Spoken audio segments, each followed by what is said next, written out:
Rasulullah SAW sebut bagaimana besarnya nilai yang disebut dengan kitanya menjadi hamba ataupun orang yang belajar ini. Rasulullah SAW ajar pada kita, katanya Rasulullah, kalaulah naiknya cahaya matahari, tiba-tiba tidak bertambah ilmu pada diriku, fala burikalah, maka hari itu tidak mempunyai keberkatan langsung pada diriku. Rasulullah SAW gambarkan demikian. Maknanya Rasulullah ajar dalam hidup kita ni, kita diajar supaya naiknya cahaya matahari bertambah lagi ilmu. Naiknya cahaya matahari bertambah lagi ilmu. Rasulullah SAW ajar demikian. Kemudian Rasulullah SAW ajar lagi pada diri kita melalui sahabat-sahabat. Rasulullah SAW ajar talabal ilmu minal mahdi ilallah. Rasulullah kata belajarlah ilmu ini. Kamu belajar dalam hidup kamu, start daripada kamu mula lahir sampailah kamu ni mati, kata Rasulullah SAW. Bermula daripada kamu dalam buayan sampai ke liang lahat, kamu diajar supaya belajar. Belajar ni diajar supaya berterusan. Para hadirin sekalian, sebab itulah dalam hidup kita ni, sama ada kita ni belajar ataupun kalau kita ni tak boleh, kalau kita ni ada ilmu, Islam ajar supaya kita jadi orang yang mengajar. Sehingga kan Islam ajar, kalau orang yang ada ilmu tiba-tiba dia tak mengajar orang lain, dia boleh sampai peringkat menjadi syaitanul akhras. Dia boleh dianggap syaitan yang bisu. Kenapa syaitan bisu? Apabila kamu ada ilmu, kamu tak belajar, tak mengajar orang. Kamu duduk je dengan ilmu kamu. Yang ni jadi rosak pada diri kamu. Ataupun kamu membutakan diri kamu, menulikan telinga kamu. Mata kamu tak memandang ayat Allah.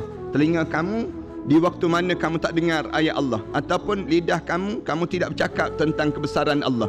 Maknanya Allah bagi pada diri kamu orang yang ada ilmu. Kamu diajar supaya mengajar orang. Orang yang mengajar orang yang ada ilmu diajar supaya mengajar orang.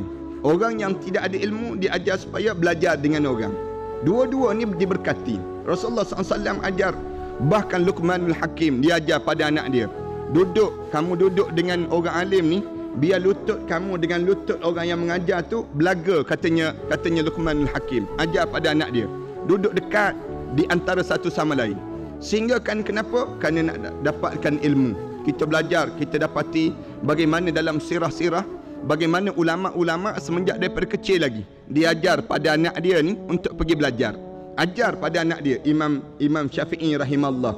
Anda pernah cerita pada para hadirin sekalian, dan kita pernah dengar bagaimana Imam Syafi'i waktu mana dia belajar semenjak daripada kecil, ibu dia yang mendidik dia, mengajar pada dia supaya dia ni belajar.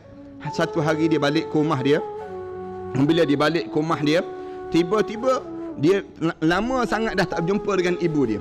Lama sangat tak berjumpa dengan ibu dia. Dia masuk saja dalam rumah dia, dia terus tekam ibu dia dan peluk ibu dia. Ibu dia halau terus dia keluar daripada rumah. Keluar kamu wahai Syafi'i, keluar kamu. Imam Syafi'i rahimahullah tak faham ni kenapa ibu dia halau balik dia keluar. Lalu ibu dia kata, kamu tak belajar ke? Nak masuk rumah ni kena bagi salam. Maknanya apabila kamu nak masuk rumah, kamu kena bagi salam terlebih dahulu. Kamu pergi lagi belajar. Menunjukkan bagaimana besarnya nilai ilmu. Nak ajar semenjak daripada kecil lagi. Kalau kita tak sampai hatilah, anak kita dah lama tak balik, tiba-tiba balik peluk kita, cium kita, tiba-tiba nak halau dia keluar balik, nak suruh pergi lagi belajar.